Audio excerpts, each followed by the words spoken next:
Why choose a Sleep Number smart bed? Can I make my site softer? Can I make my site firmer? Can we sleep cooler?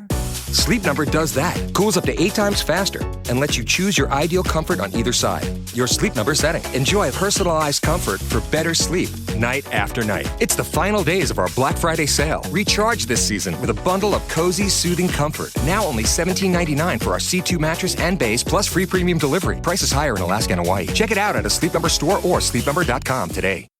We all know those GLP-1 injections work wonders, but that price tag almost gave me a heart attack when my insurance denied coverage. I was staring at a choice between paying my mortgage or paying for weight loss. Talk about a rock and a hard place. Then I found Elevate Health compounded semaglutide at just $58 with payment plans that don't require a second mortgage. Same medication, same results, but a price that real folks can actually afford. Visit joinelevate.com today. That's JOINELEVATE.com. Your wallet will be as happy as your waistline. This medication is not FDA approved.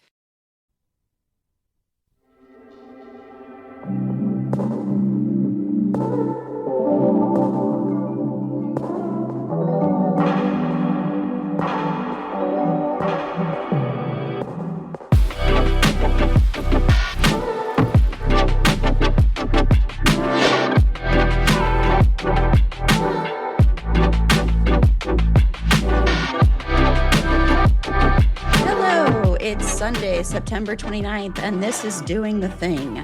I'm Erin Marlow from It's a Fandom Thing, and I'm here with Ashley Runkles and Sierra Roberson from Weekly Dose of Wicked. Hey, how are you guys doing? Hey, everyone. Good.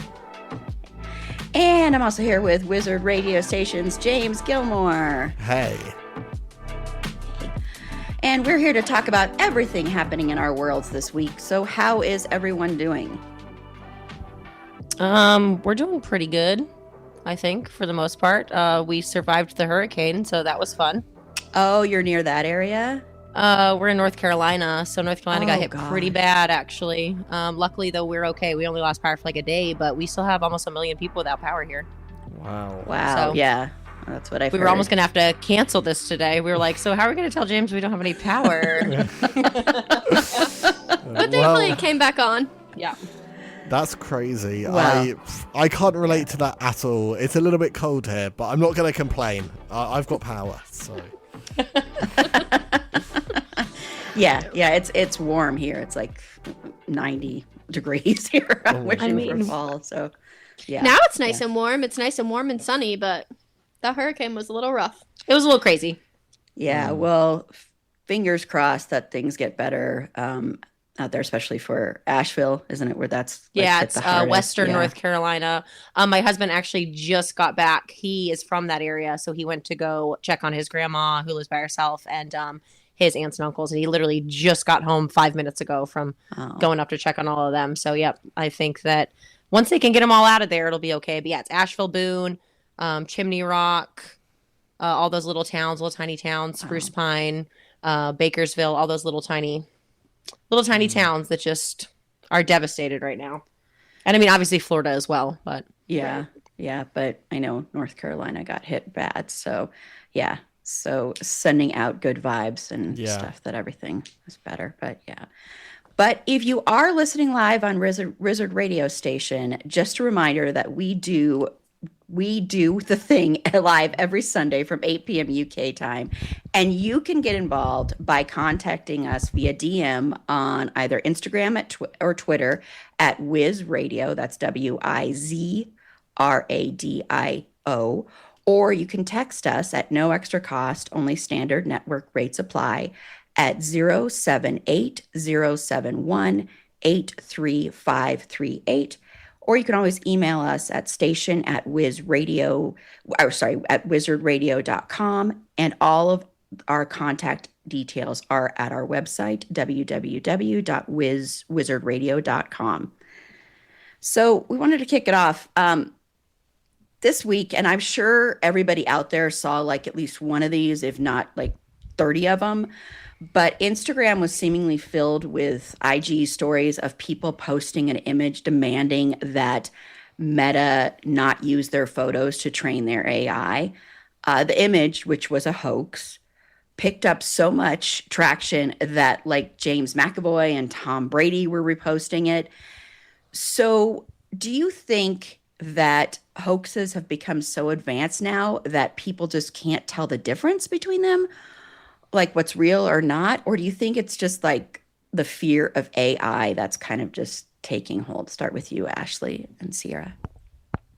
Well, first of all, I live under a rock. As I said last time, I was like, this is a horrible radio show for me because I know nothing about current events, and I just had a baby less than 2 months ago, so like I really live under a rock now because my whole life is consumed. So I have not seen a single post about this. No, not a single one. But those AI things, they get me all the time. So I don't know, maybe I'm just gullible too. But all those hoaxes, they get me every time. So Really? I'm with Tom Brady. Also, I don't know if we can trust AI, but we Googled it, and AI said that it wasn't a hoax and that Meta uses your pictures. So I don't know. I'm like, who should we believe, Meta or AI? Because the Google AI says they do. Well, like, I feel like AI is protecting its fellow AI. I will just say that the picture that people was posting reminded me of the sort of thing my mum would send me that she's received in a group chat with like 50 other people in it. Mm-hmm. Like, oh my God, like you can't go outside today because there's this new type of bee that's going to kill you. Like it was, and then if you read it, it didn't even really make sense as to what it was. But I did find it quite funny that these big celebrities, it just reminds you that these people they're just like us. They can fall for people. things. Yeah. And like not every what interested me was the idea that Tom Brady actually has access to his Instagram account. I'd always assumed that he had like a Finsta. People for that. Yeah, but like there was a team that decided what's on his. No, it's literally him, and that's terrifying. He didn't even have a child or like a relative to just sense check it by. He just did it. So yeah. Yeah. I mean, but Erin? these things have been going on since like 2016, even before that, of like people posting on Facebook similar things saying, if you don't post this, all your information is going to be public for everybody.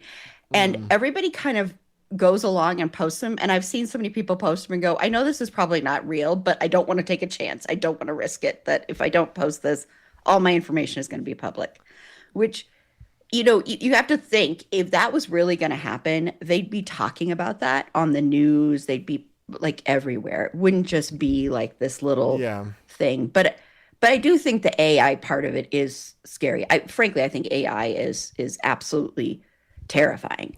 I will same. Yeah. I will say two things on that. Firstly, I do think this is just the modern equivalent of when we used to get text chains and you'd have to text this message to your whole contact list or you'll never fall in love.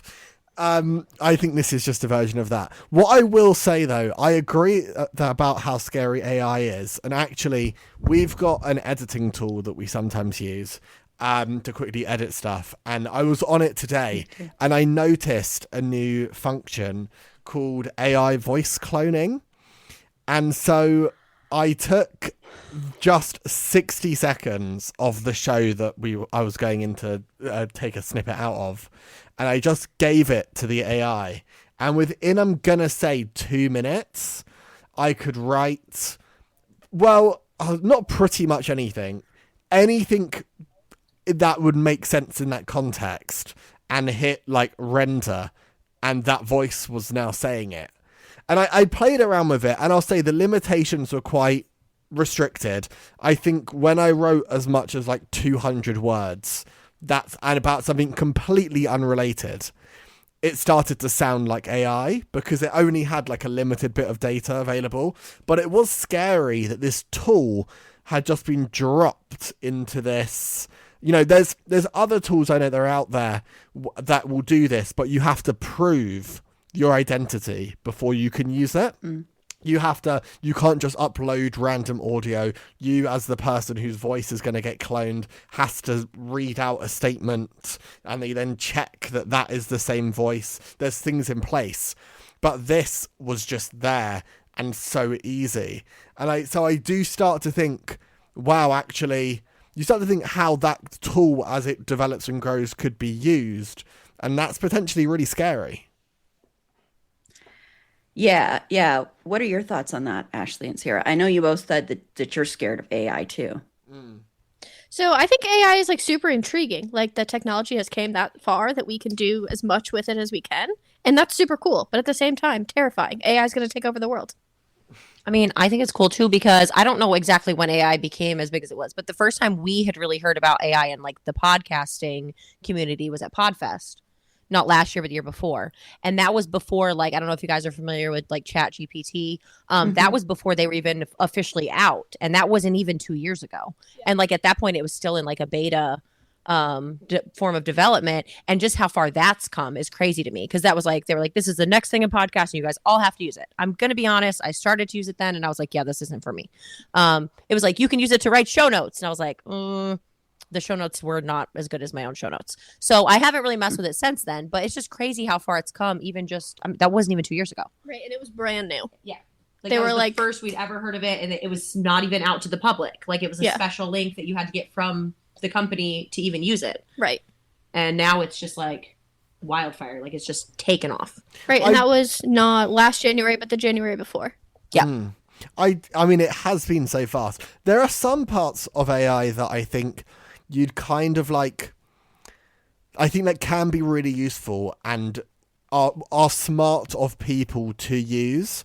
I think about, a lot of my friends now use ChatGPT instead of Google because they'll just get the information they need if they're looking up a specific piece of information instead of having to go through links. I think also, even in like podcasting and things like that, there are certain like editing tools that use AI that can make your life easier and speed it up. And I think that where it's not generative, it's not making anything new, it's just making the job easier, that maybe then gives you more capacity or makes it take less time, things like that. I think people would be smart to use. But then there are all of these other applications that I think do have much bigger implications that probably the creators of the applications maybe haven't even considered. That's where it's scary, when you have people making stuff without really thinking it through.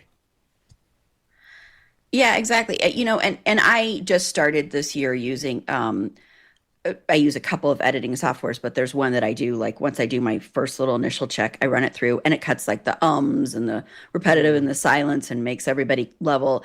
And it's saved me so much time. So for that, I am very grateful for the use of AI with that.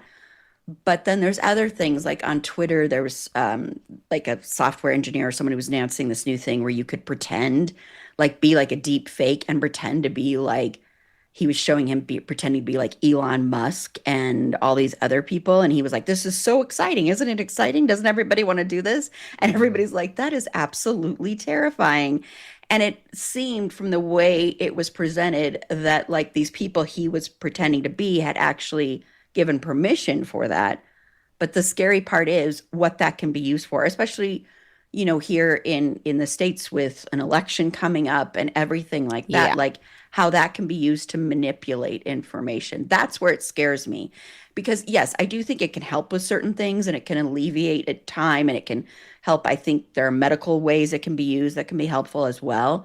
But the other thing is, did people not watch the Terminator movies and see where this can lead? Because I do think that it can lead to really dangerous things like that. So yeah, especially with the using like the deep fakes and stuff. That's what scares me the most about AI.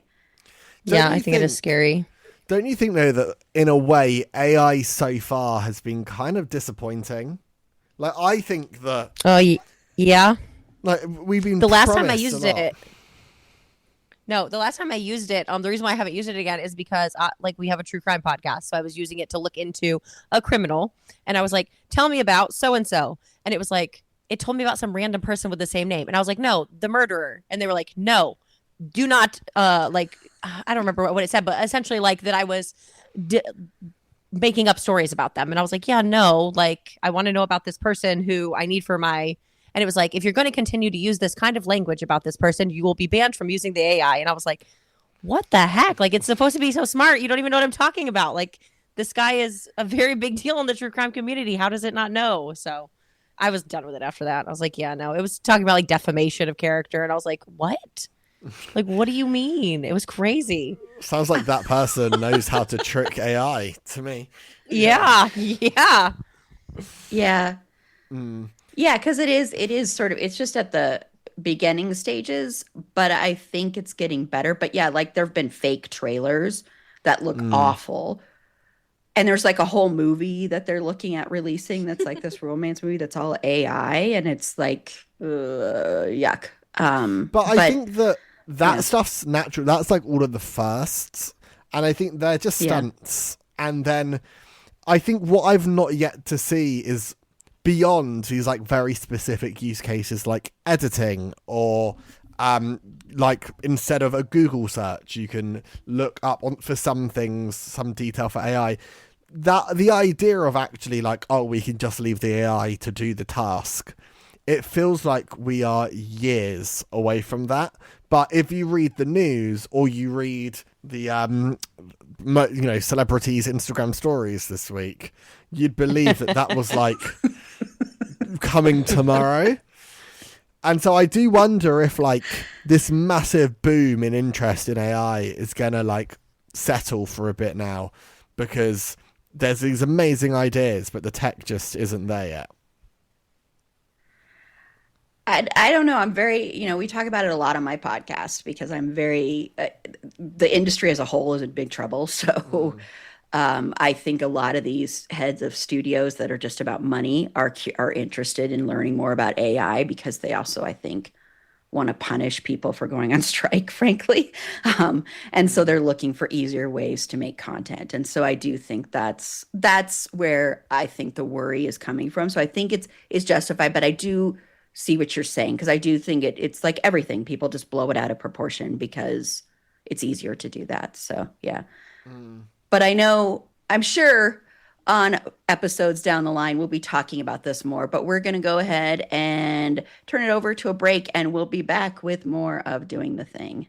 Welcome back to Doing the Thing. Now, a couple were left with life-changing injuries after their Uber crash, and they've been told they cannot sue Uber because of the terms that they agreed when using the app. And this reminds us of what happened just a few months ago with Disney, when somebody had a fatal allergic reaction at one of the Disney parks. And because their family member had signed up to a free trial of Disney Plus, they were told that they couldn't sue the company. So are we finally in the era of terms and conditions gone too far? Erin, what do you think?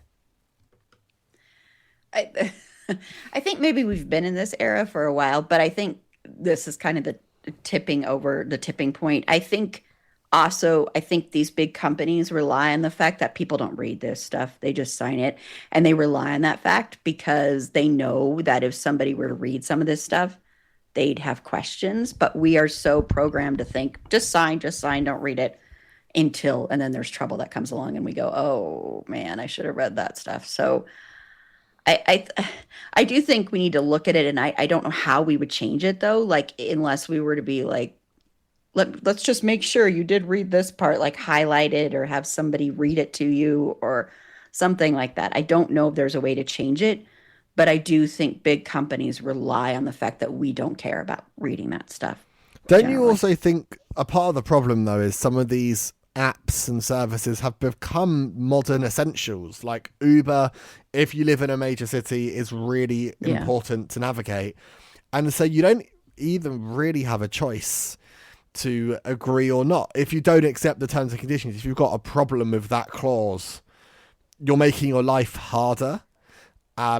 It's hard to navigate. Ashley and Sierra, what do you think? I guess I'm going first since she pushed it to me. I personally, the Disney one, I thought was crazy because never in my life would I think that watching something on TV would then cause me to not be able to sue for a fatality at a park. Like that to me is crazy. The Uber one I get to an extent because, yeah, like you said, you have to use it, especially if you're in a city where that's your only option. And obviously you did sign up for that. If you're getting into a car with a complete stranger, you have no idea what their driving record is. I mean, obviously Uber does what they can to kind of monitor that, but that's kind of your own choice to do and to take that risk. The Disney one, I thought that was crazy. I really was like, whoa. Especially, I think, because I work in food service. And, like, to me, like, allergies are so serious. I was just blown away that even happened, that they could have had an allergic reaction that caused a fatality and then not be held liable for that. Yeah, I mean, I agree with all that. I didn't know about the Disney thing. I told you about it today. Yeah. Again, live under a rock, so I don't know anything. So the Disney thing I had no idea about. But that is absolutely insane that an app that you watch TV on translates to a completely different activity at a park. Like, those are not even the same. They don't even go together, in my opinion.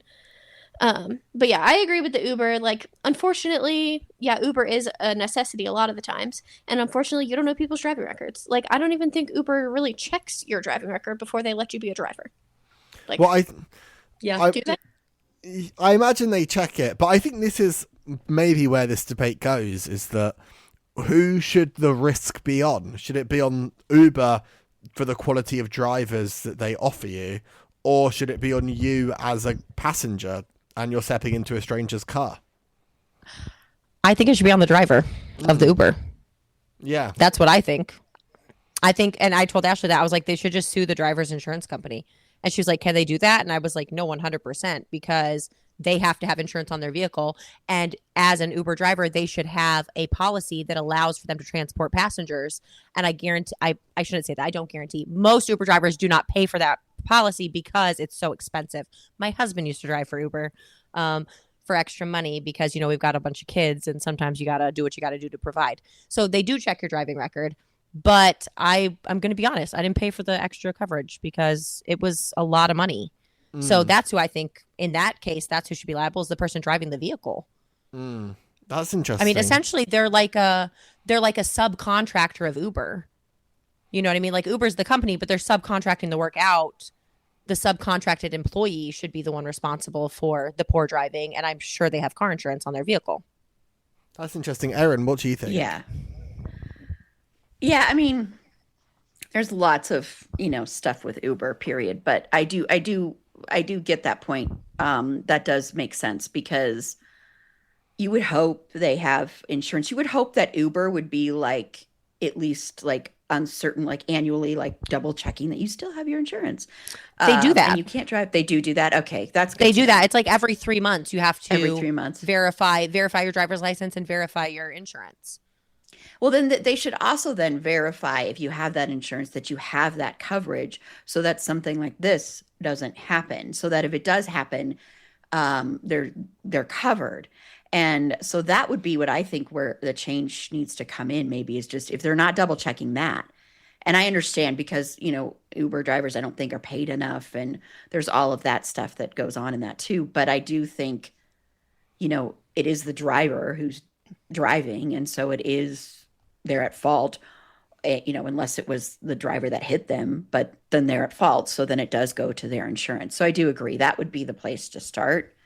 So I'm wondering if there's something more to this, or if the people suing are looking at it as, if we go after the bigger company, the bigger fish, maybe we can get more money from this. I'm not trying to put the people down that got injured at all, but that could be maybe someone telling them to do that or something like that too. So. Yeah.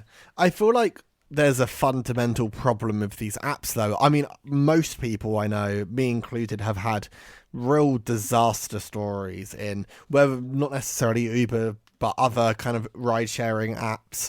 I've had a story, it wasn't in an Uber, but it was about 2:00 in the morning, and I was on, from the other side of London coming home, and at one point in the journey, the driver was like, I'm closer to home than I am to you. Can you get out the car, please? By the side of a motorway. And oh my God. I had to I had to argue to let him continue the journey. He just stopped his car.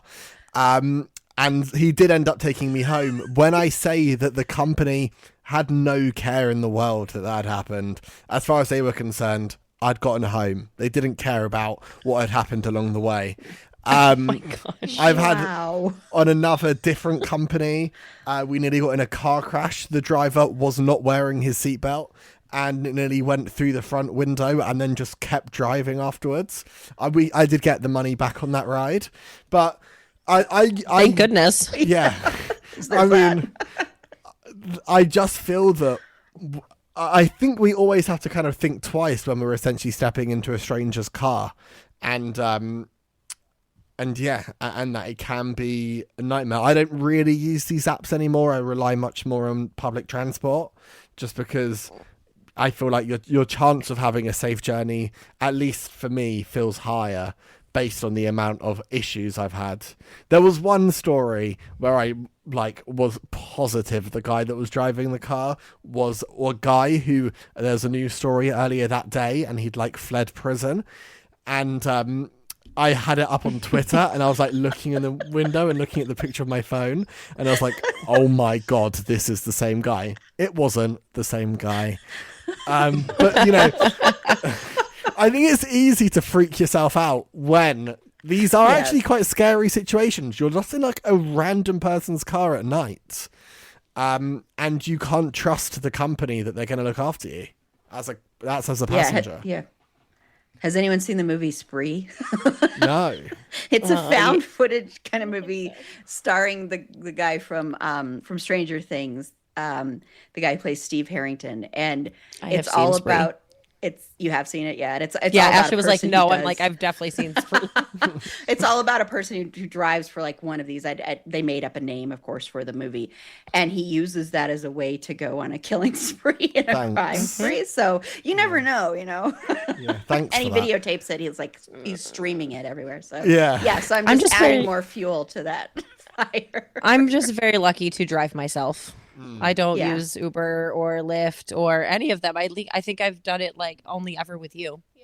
I've never. Oh, well, that one time my car broke and I had to take an Uber by myself, and I put in the wrong address and got dropped off at the wrong house, and then had to Uber to where I actually needed to go. So that was fun.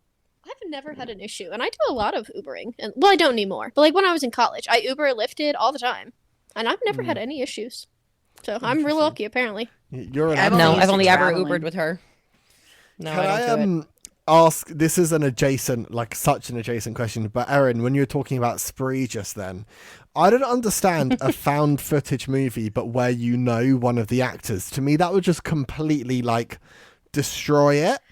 That's the good thing about Blair Witch, for example, is that at least the original, they were all nobodies, and so it's kind of believable. I don't know if I've never watched Stranger Things, so I probably would be fine with Spree, but I feel like it would lose the effect of it. Yeah, and maybe saying found footage might be a weird way to put it, but I think that's because most of it is shot through he's doing a live stream on Instagram, live streaming all his crimes, and so I think found footage films have gotten to the point where people kind of all know that it's not true, and that but I get your point. It would kind of lose it, but I think the point was more about the social media aspect and not about the found footage aspect, but more about the social media thing, that he's so detached from reality that he's I'm going to use social media and just broadcast my crimes, and people are watching and laughing, doing laughing emojis and heart emojis and all sorts of stuff. What was that film? It was sorry, we've now moved on, I think, but what was that film? It was amazing. I think I saw it in the cinema, where it's all on a Skype sort of or Zoom, on with their cameras on. It's a group of friends, and then they all one by one get killed by some guy that's hacked their group call. I know what you're talking about, but I don't know what it's called. There's Unfriended as well. Yeah, it might be that. Yeah, where they unfriended somebody, and then that person starts killing them. Or something like that. Yeah. And then there's the one with I definitely saw this one in the cinema, which was really weird, seeing a computer desktop on a full screen on a cinema screen, but the guy whose daughter gets kidnapped or something. Oh yeah. Wasn't it called Missing or something? Yeah, that was a good one. That was a really good one. That was really well done. Yeah, wow. Well, anyway, moving on. To another topic. It's obviously, well, in America it's been back to school for a while, but right now in the UK we're just coming to the very end of back to school, with most schools going back in the past 2 weeks. A big story on this side of the pond has been about schools banning phones from schools over here because of the issues that obviously that creates. In the UK it's been slightly less of an issue because I feel like the stereotype in America is that you could just use your phone in class. That's what I saw in all the movies growing up. And in the UK, you've never been able to do anything like that. I don't know that that's accurate. I mean, I don't know about now because I don't go to school, but I couldn't just use my phone in school. I definitely had one. We talked about phones in schools last time we were on doing the thing, though. Oh, really? Remember? That's what we talked about as one of our topics. And it turned into a whole dark tale of... Yeah, no, he didn't scold us. He was just like, "Oh, that got dark," because I was like, "Let me talk about school shootings." I mean, so, that feels. I'm not going to go down that rabbit hole again. But, I do think that's. I don't know. In America, I don't feel like. I don't know. My school, we couldn't use phones. Yeah, mine we definitely couldn't. They would like take them away for like the whole day. And like some classes I would go into, they would have like this thing on the door, and you would have a number, and you would have to like put your phone in the little pocket when you got into class, and then like you took it out of the pocket at the end of the day. Yeah. Wow. So we were not allowed to use our phones. I mean, maybe now they can. But in movies, that does happen. Yeah. It does, 100%. They're just like chilling on their phones. When I was in school, your phone couldn't be seen or heard, but it could be on you. So like most people put them in their lockers, but I always had mine in my pocket because then I knew where it was. And once it rung in the middle of class, and I don't know what I was thinking, but I took the call, and God, they didn't like that. It felt important at the time, but then it got taken away. Erin, what do you think though? What do you think? Like, do you think phones have any role in school? What a lot of schools are doing now is they're like, as you walk into school, they lock them up and give them back to you at the end of the day. What do you think the policy should be? I agree with that policy. I'm the oldest person, I think, on this panel. And in my day, we did not have phones. We had pagers, but that was also a big thing. It was like, oh, don't use your pager. And so if we had to make a phone call, you go to the office. You don't, or you had like pay phones. So this is not a thing that was something that was going on when I was growing up or in high school or anything. So a little bit different. But I do think, I think they're a distraction. I think phones are a distraction for adults too. I mean, you go to the movies and people cannot get off their phone. You go to a concert and people can't get off their phone. Anywhere you go. And so they are addicting. And so I think if we can try and limit that time for kids so they're able to actually pay attention to what they're doing, I do agree with it. I think they should be locked away. I think the only time that would impede anything is if for emergency reasons. So like maybe if there's a way to give them phones that are just for calling and, like flip phones and not like actual computers in your pocket. I always thought that, because I agree, that was the reason I always had a problem with them taking away phones for a day. At my school, if you were seen with your phone, you'd get it taken away and given back to you the next day. It wasn't at the end of the school day. Oh. And I always thought that, if you have a habit of texting or calling your parents as you leave school every day, if you haven't done that, after 30 minutes, 20 minutes, they're going to be worried. And I always thought that was quite unfair and didn't feel safe, especially because where I went to school didn't always feel like the safest area. And we were always told that if somebody comes up to you and asks you for your phone, just give it to them. And I'm not sure anybody would believe it if you just said, I don't have one on me.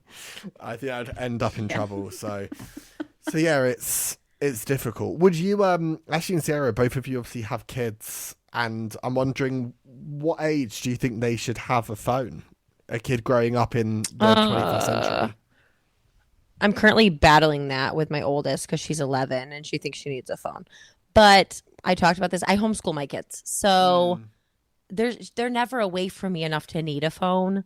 And that's kind of what I told her. I was like, it would be different if you were in like recreational sports and I was leaving you somewhere. I'm like, but there's no need for you to have your own cell phone. And also not even just the aspect of like it being distracting, there's danger involved with having a phone. Like you're opening them up to a whole world of people that they otherwise would never be in contact with. And I mean, obviously, as crime enthusiasts, that's one of my biggest things is all I need is for some strange person to contact my child. And I don't think it's necessary. So we've talked about it. She really wants a phone. She said, I'll even have a flip phone. So we've talked about possibly her 12th birthday, but I honestly feel like I would wait until 13 at least. Because they can use my phone if they need to call a relative or a friend. I mean, we have computers, we have, other electronics for them to do things on the internet. I just don't think a cell phone is necessary for my kids at all. And obviously, if they were in public school, that would be different. I would feel differently about that because of safety issues, emergency situations. I would want to be able to have them text me if they needed to. So I think it just depends on the parent. And I mean, Ashley's baby's only 7 weeks old, so she's not having one right now, for sure. Definitely not. What do you think, though? Sierra's daughter's biggest thing was well, I want to call my best friend, my Auntie Ash. And I was like, you can call me on your mom's phone anytime. You don't need your own. Actually, what do you think, though, in I know this might be a scary thought, but in 10 or 11 years' time, we're going to be in the 2030s, which is a horrible thought. Sorry for bringing that into space. I can probably predict or guess that the world's addiction to social media and phones and technology will only be worse than it is today. Tends to be the direction. Thinking forwards to then, do you what age do you think you'd give your child a phone? Yeah, so I don't know, because we have not had to obviously talk about that. So I think definitely a flip phone is the way to go to start with. I don't think they really need smartphones until you're really a teenager. And even then, do you really need one? I mean, I don't know. But I think it would depend kind of situationally. Is she going to be in sports? Am I going to be leaving her places? Am I going to homeschool? Am I going to send her to public school? I think it would be very situational. I think maybe 13, 14 would probably be a good age, but maybe in 10 years it would be different and I would want to give her a phone at 6. I mean, I don't know. That's interesting. I think. Yeah. I do. Is an interesting thought around somebody only getting social media, for example, when they are 18, and actually, does that make you more equipped because you are more mature, or actually, are you entering a world where everybody around you has learned how to use it? What are the terms and conditions for social media, though? Because when I was in high school, I think you had to be 18 to use Facebook. So now it's 13. And I had to lie to get one. Okay. I just wondered if that had changed. Because I remember lying on Facebook to get one. Yes. And saying I was 18, but really I was 14. Yeah. Well, I remember using AOL. That's how old. I used AOL chat. Yeah. AOL chat. Yes, and I had a scary experience where I was 18, and this guy that was married and had children and was in his 30s was and I was this is why I think 18, you're not necessarily, your brain isn't fully formed. And I gave this person my address and they sent me a letter and were and then had a parent get involved in it and ended up blocking them. But it was now I look back on it, I'm that was a really freaky situation. That could have led to something really dangerous. And I was just lucky it didn't. But that's where the danger comes in. I know you were alluding to that. We were alluding to that earlier, but I think that's why it's kind of scary even at 18. Yeah. Yeah, I mean, it's crazy. I loved MSN. And when people stopped using MSN Messenger, I was so sad. But that really was your first, time speaking to somebody, especially because it was a chat. It wasn't just on Instagram where you can stalk strangers on Instagram and never talk to them ever. But that was designed for talking. And you could search people. So you would literally just search names and could add them, But this was before anybody had considered the dangers. So I will say, actually, worth mentioning that Instagram has now announced a teens account, which is the same as on the Instagram app. It's automatically applied if you say your age is 12 or 13. If you they are also using AI to identify if your account you might be younger than you say you are. And ever since they've announced it, if you've tried to change your age from being a teenager to an adult, they ask you for ID to prove it. but that's got increased security. I think your account is private other than to people that you let add. Your parents need to be like on your account as well and have visibility. You like attach it to their account, and there's various things which I think is a good idea. But again, do you really need Instagram at that, at 13? I'm not sure. But to our audience, thank you for following us. Anyway, we're going to be right back after this. Hello, welcome back to Doing the Thing. So we are going to turn over to something a little bit lighter and one of my favorite things in the world. It is spooky season, and horror is my favorite genre. If you're seeing any video of this or anything, you can see I'm wearing a Halloween shirt. I have a bunch of horror stuff in the background here. And so I just want to know, to celebrate the best time of year, in my opinion, I want to know what everybody's favorite horror movies are or genres. So start with you, Ashley and Sierra. So as a true crime enthusiast, I should love horror movies, but I actually hate them. Same. I hate horror movies. Aww. I don't watch them ever. So my favorite fall movies are Disney Channel, Halloween Town, Hocus Pocus, Haunted Mansion. Twitched. Twitches. Twitches, Love yeah. them. I've already started. Like, I'm watching them. Like, I'm 28 years old and I'm watching Disney Channel. Like, that's what I'm doing this fall. Nothing wrong with Same. that. Same. I will watch true crime documentaries all day. I will watch documentaries on serial killers, but you give me a horror movie, paranormal activity of any kind, I'm done. I'm like, nope, absolutely not. This is not for me. Like, yeah. So I'm same boat. Disney Channel, that's where it's at. I just watch Halloween Town over and over again. The safe stuff. I'm content with that because honestly, I feel like I get mentally drained from all of the true crime I listen to and watch anyway, that I'm like, I just need some fun, bubbly things for the fall. Definitely. Yeah. Yep. Put on my fall scented candles and watch some Halloween Town. Eat some pumpkin flavored cookies and drink some pumpkin flavored coffee and watch kid movies. Nothing wrong with that. So do you like horror then, James? I love horror, but I struggle sometimes. My favorite horror films, it depends what mood I'm in. Typically, my favorite is like a bad horror film. They're the best. So anything that is like, oh, this is just ridiculous. Like the new Scream films from the past few years, they're really good, but they're kind of bad and cringy and predictable. And that's why they're so good.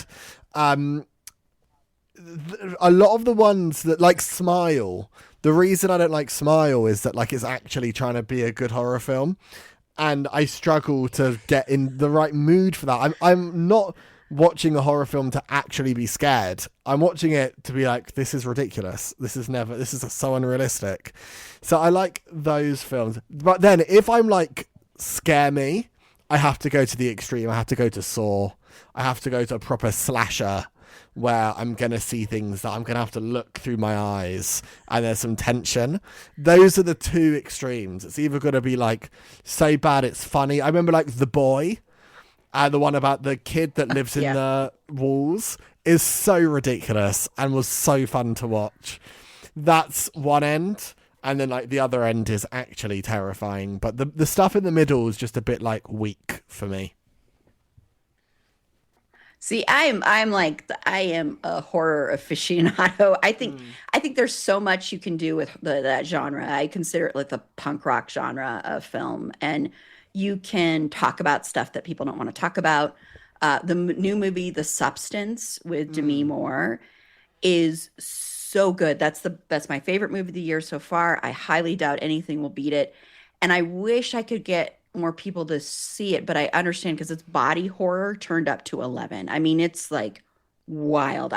There's nothing you can say to prepare anyone for seeing this movie, but the themes it's talking about how women, we tear each other down and we tear ourselves down, and how we basically are devouring ourselves from the inside out almost, is really good stuff to talk about. But I think it's so hard for people to want to watch it because of the body horror stuff. But I think that's what makes it good too, is using that. But I love good fun ones. Michael Myers is my favorite horror film character, the Halloween series. I collect Michael Myers stuff, as weird as that may sound to some people, but I collect Michael Myers stuff. I have a Spirit Halloween. They're selling these baby versions of like horror characters. And so I have a baby Michael Myers, and I have, he has little devil horns on him. So I'm going to decorate him for every holiday. Put like a Santa hat on him. And I have like over 40 Michael Myers things. And those ones, I don't know. They're just like, I think they're really well made.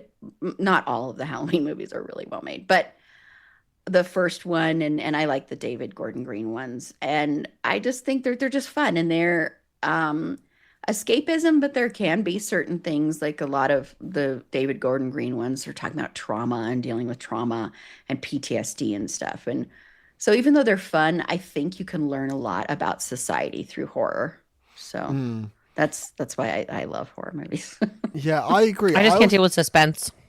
Yeah, I think people do struggle with that. I will just say, of the new Halloween films, the first, which I think was 2018, maybe? Yeah, it was called just Halloween 2018. Yeah, that was so good. But then I have to disagree with you. I then saw the second one, which was Halloween Kills, and that was so bad that it put me off watching the third one.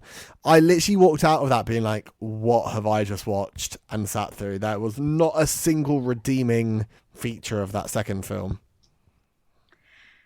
And you're not alone. A lot of people feel that way, and a lot of people hate Halloween Ends because Halloween Ends doesn't focus a lot on Michael Myers. It focuses on another character. And I actually thought that was a really interesting way of doing it. And basically the David Gordon Green movies are following the first three Halloween movies. So you've got Halloween, and then you've got Halloween 2 is a lot more violent than the first. The first Halloween is really not that violent, honestly. And then the third one is very much following the third one in the Halloween series that has no Michael Myers, and that's Season of the Witch. And so I think that's what they were trying to do with Halloween Ends, is trying to go that way. And even though Michael Myers is in it, he's not in it as much. And I was okay with that, but many people hated it. And Halloween Kills, to me, is the movie that's actually from Michael's point of view, from Michael Myers' point of view. And I think that's why it's so incredibly violent, like a lot more violent than a lot of Halloween movies were. So yeah, especially the first one. The first one is really not that violent. But I think that those films, like the late 70s, early 80s horror films, are so iconic, and to me, like, established the genre. I also just want to, I think it was last year, the first Omen, which came out. Like, I'd never really watched the Omen films. I thought that was so smart because the end was kind of horrific in the best horror way. It was kind of horrifying, and I watched that in a cinema and then by myself, so then had to like make my own way home after seeing a genuinely like horrifying ending of a film. But I thought that was like a really kind of fun take. I liked the new Saw. I'm actually a very big Saw fan, so I liked the new Saw films. I thought they did like narrative much better than other Saw films. And yeah, I don't know. I feel like there are some like fun things that have happened, but we'll never escape in horror just the fact that so much of it are just money grabs and the films aren't that good. But sometimes that makes for really fun films. I don't think horror has to be scary. No, I agree with that. I think that's where some of the problems come in, is some people just expect always to be scared. But horror is extremely cheap to make, and it makes a lot of money. So that's why it's never going away. And so, but I'm curious, because I know you don't like horror movies, Ashley and Sarah, but can you do like horror comedy? I don't know that I've ever watched any horror comedy. I don't like suspense, and also I don't like stabbings. I have a very big issue with fake stabbings on television, and we talk about it on the podcast regularly. I don't like the noise they make when they're mimicking somebody being stabbed. I can't do it. It bothers me very much, and that's probably one of the biggest issues I have. And I don't like suspense. Like, I Google every movie I watch. Ashley gets really annoyed with me. I cannot watch a movie unless I Google the entire plot before I watch it. Like, I cannot deal with not knowing what's going to happen. And she all the time, she's like, what are you doing? I'm like, Googling the ending. And she's like, can you just watch the movie, Sierra? I'm like, no, I can't. So I could probably do comedy. And I mean, I have watched, I've watched like Scream. I've watched like I Know What You Did Last Summer. And I mean, I've watched them. I just, not my favorite. I can't deal with the tension and like oh no, what's gonna happen? Even when they are predictable, it still freaks me out. And then I can't sleep. And then it's just a whole thing. Yeah. I still have nightmares from like Insidious. Oh yeah. Well, Insidious is a scary movie. So. I would just say, honestly, I was just gonna say Signs is the scariest movie I ever saw in my life, and it wasn't even scary. But like, I have nightmares about Signs. I would say I saw Insidious 2 or Insidious 3 at a screening where at one point a man ran through the audience in a costume, and you think that film's scary. Wait till you think it's happening to you in real life. Like, that I've never screamed so much in my life. Yeah, no thank you. Yeah. Well, I didn't sign up for that. Fun, but well, yeah. No. Yeah, I mean, no. Was that in the terms of service and you just didn't read Right, that? when you bought your ticket, you probably didn't read it. You didn't read it when you bought your movie ticket. Maybe when I bought groceries the week before, I agreed to something that then had something to do with the cinema. I don't know. Yeah. Yeah. Well, on that note, we are going to go ahead and wrap up this episode of Doing the Thing. So thank you so much, Ashley, Sierra, and James. So if you can just let everybody know where listeners can find you. Start with you, Ashley and Sierra. We are available anywhere you listen to podcasts. And then we also have Facebook, we have TikTok. It's not very good. We also have X and Instagram. I think that's everything. You can also email us at weeklydoseofwicked@gmail.com if you want to chat. Awesome. And then I'm on Wizard Radio Station every Friday, and just all of the stuff I work on here. Awesome. And you can find It's a Fandom Thing. I'm Erin. You can find It's a Fandom Thing wherever you're listening to this podcast. And we are kicking off Horror Month, speaking of spooky season. And we are kicking it off with the movie Interview with the Vampire from 1994. And we are going to be we're covering 5 movies with the Blair Witch Project, because I know that was mentioned. So because it's an anniversary and all this stuff coming up. So go listen to us. I love horror. You'll hear me mention horror over and over again. But remember to catch new episodes of Doing the Thing live on Wizard Radio Station every Sunday from 8 p.m. UK time and on all podcast platforms from Monday morning. And we'll see you next week.